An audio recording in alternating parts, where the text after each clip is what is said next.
Hello everyone, welcome back to another video. Today we are going to start covering some skills that are going to be useful when you are coding in Java. So not necessarily spending time on a certain topic within Java, but more so looking into different topics that would help you while you're coding in Java. So let's go ahead and jump in. So, as you all know at this point, that programming has a lot more to it than just writing code. You actually have to sit there and think about how things need to be built, and many times your programs are built for a reason or a problem. So, basically, what we're doing is figuring out how to solve a problem. But to do that, we would need different skills. So, basically, before we write our code, we have to understand what we have to do. You can't write anything if you don't know what the task is at hand or what it will take to get that done. So, this is why it is important to think about what is needed or the steps you have to take to build your code to solve that problem. So, that leads us to getting into the steps of problem solving. And overall, these steps will help you determine how to break down the problem that needs to be solved within your code, which will lead you into other things you can use to help you build your programs moving forward. So first, you must always understand the problem. You have to understand, hey, I have a problem, I need to understand the solution to it. But what is the overall problem that needs to be solved? So that would require you to do some data collection and understanding fully what needs to happen. So that is reviewing what the program's supposed to do, any information you need. So does your program need to collect information from somewhere or a user? And what is the overall result that you are trying to create that would solve the problem that needs to be solved? So that would all in all take you to determine what rules or constraints would matter for the solution to happen and produce the outcome you're looking for. Now, to fully get into problem solving, you first need to break down the problem, and this is also known as decomposition. So basically, your original problem you're trying to solve in your code is what we would like to call the large problem in hand. But many times when you're coming up with a solution to something, there are smaller problems within it that all combine and work together to solve the larger problem. So that leads me to the explanation of decomposition or breaking down your problem, which is basically just dividing it into smaller steps so you don't have to think of it as one big, large project. So, for example, you can focus one area of your program to get input. The second could do validation of that input. The third could process the data. And the fourth could produce the output. All of these would be separate functions within your program to allow you to reach that larger problem or solve it. So overall, visually, this is the idea that you would take. You start off with that larger problem, and depending on what that problem is and what it needs to solve, you may have various branches, which we've already briefly covered, that you have to take. So it's up to you to determine what's the best route for me to solve this overall problem. Now, to also help you understand how to solve the problem, it's easy to get lost when you don't fully understand the concepts that are, required within solving your problem. So, to mitigate this, you want to identify any patterns that may occur within the problem you need to solve. So many of them have common structures, meaning many program codes that you're going to create are going to involve some sort of counting, searching, validating, or even repetition within it.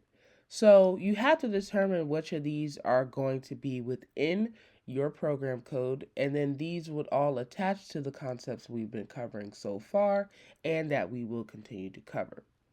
But The patterns are what provide the foundation for algorithms and loops, which we will get into soon. And then you also want to make sure that you're planning before you code. So, what does that mean? That basically means you should always try to write out the steps of your code on paper before you actually try doing it within your computer. So, this could be just writing it in plain English or writing it in pseudocode. So, let's go over the concept of algorithms because this is actually very, very important in any programming language that you are going to work with. So, all you need to know is the algorithm is just pretty much an ordered sequence of steps that help you solve the problem or help you write your program code. So, this is purely looking at the logic. Overall, what has to happen for something to occur, not necessarily the formatting or the syntax of it. So, there are various characters that you need to consider when making up a good algorithm. First, you want to ensure that your algorithm is clear, meaning the process and logic of it is readable, it's easy to understand, and it's exactly what you're looking for. You also want to make sure it's ordered. Just like a recipe, if you don't follow things in order, things could get messed up or cause issues to you. So you have to make sure that they're ordered. You also want to make sure that the algorithm is finite, and this means that the process eventually will have to end. You also want to make sure it's effective. So, is it accurately solving and doing what you needed to do? And lastly, you want it to be general, meaning no matter what the user inputs or what the user does with the program, that it should be able to still work in some way, shape, or form. So, overall, if you have all of these factors or characteristics when you're creating your algorithm, you should be good to go. So, a real world example everyone would know for an algorithm is like a recipe. So, whenever you're doing cooking or anything like that, there are steps such as preheat the oven, put grease in the pan, then make your cake batter, then stir it up for a certain number of times, then you pour it in the bowl. So there is a set order that you have to follow to ensure that your cake comes out properly, which is the same thing that's going to happen with your algorithms and your problem solving in your code. You want to make sure that everything happens in a specific order and works out exactly how you intended it to. So, as mentioned a few slides ago, there is a way you can write out your code, and that's using what is called pseudocode. And pseudocode is basically a way of describing the steps of an algorithm, but it's using plain English. So, some people may get this confused as a programming language, and it's not. It's just a way to help you write down your algorithms or write down the overall plan that you need to execute for your code. So here are the main building blocks of pseudocode. First, you will have a sequence, and a sequence is basically saying that you have to do the steps in order. So when you're writing your pseudocode, you need to make sure that you're writing the step from one to the end in the order that it needs to occur, not just writing the steps that have to happen without having a certain order. Because again, if you have a recipe, if you skip to step number 6 without doing step number 1 and 2, you're going to run into some problems. So when you're doing pseudocode, you also will need to write it in the order that you expect the program to run. You also have to think about selections or decisions. Is there any decisions that need to happen within your code? And if so, then both of those decisions would have their own path of routes that need to take based on the input or the decision that was made in the program. So this is where your pseudocode can get more detailed and also more complex depending on how many selections need to occur. Many times your pseudocode also have repetition, meaning that you might want to repeat something. So you have to consider that as well if that code needs some repetition within it. And lastly, you have your variables. And your variables are going to store and update your information and any data that you're using within your code. So now we're going to look at some examples of your pseudocode that could be useful to you. So here is an example of sequence. So as you see, there is a set sequence that's going on. First it says read number, then it says set the total to 0, and then once you set the total to 0, it's saying you need to add the number to total. And that's pretty much telling us exactly what needs to happen within our program. So it's basically, when it says read number, it's basically saying a user is going to input a number. And then the next line is saying we need to create a variable called total and set that to 0. And then the next line is saying that we then need to add whatever the user inputted in number to total, which is currently 0. And then that would overall change the outcome of total. So as you see, it's plain English, but just from that English, I was able to understand what I needed to do within my code to get this to happen. Here is an example of selection where you have to select a route that needs to be taken. So if you take a look at this example, we have if score is greater than or equal to 90, then we need to do this. Else, we need to do that. And then it's saying end if, as in that's the end of the if statement. There's nothing else to happen after that. So basically this is telling us the two paths that we could take in this certain scenario. So there will be a case where many of your programs are going to have to make a selection. And this is what the pseudocode for that looks like. Now, repetition. We haven't currently gotten to that topic yet, but we will very soon. And so repetition is just allowing you to repeat a certain action over and over again. And in this term, we're basically looking at how you can save time and save coding, which is why you need repetition, because you can repeatedly do an action from one or a few lines of code. So if you take a look at our example here, it's saying while count, and count in this example is a variable. So we're saying while count is less than 10, then we want to increment count, which is basically saying we want to add 1 to count or increase the value of count. And that's basically saying the value of count will be increased as long as count is less than 10. And then we're saying in the while. So that's just a notification that at this certain point, this repetition will end.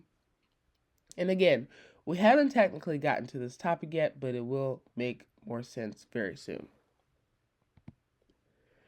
And lastly, your variables. So this is just, of course, working with your data. So in this example, we're saying we're going to create a variable called count. We're going to set that to 0. We're also going to create a variable called name and set that to Alex. So overall, all of these together will help you break down your code and understand what you need to do before you actually go and start using or applying the programming language of your choice to it. So here's some good tips for writing good pseudocode. Always focus on the logic and not necessarily the syntax. So you don't necessarily have to be precise about, I need a semicolon here, I need parentheses here. It's more so just writing truly the steps or the logic that you need to take to accomplish the task. You often want to make sure that you're using action verbs. So read, set, input, print. Basically, you should start the line of your pseudocode or each line of your pseudocode with a action verb to basically let you know quickly what you have to do for this specific action. However, you should use indentation to show structure. So again, kind of try to map out how the indents will look in your code, and that will also help with your organization. And as long as you're using those core building blocks that we've covered, you pretty much have a good framework to work with to create a good pseudocode. So let's just take a quick example at a problem that you may encounter or one that has to be solved in this case. So our problem is saying count how many times the letter A appears in a word.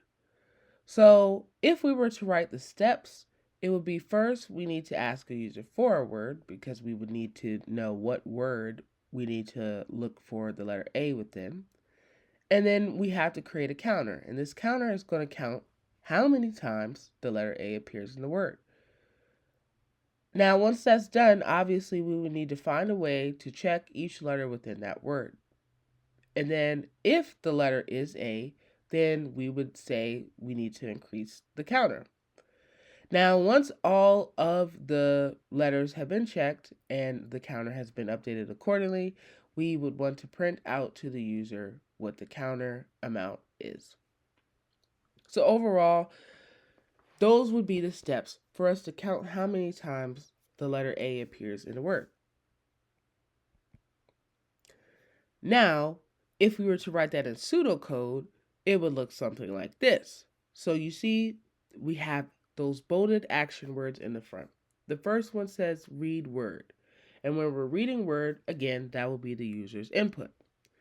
Once we read the word, we also want to set count to 0. So set would also be the creation of a variable called count, and we're going to create that to be or hold the value of 0.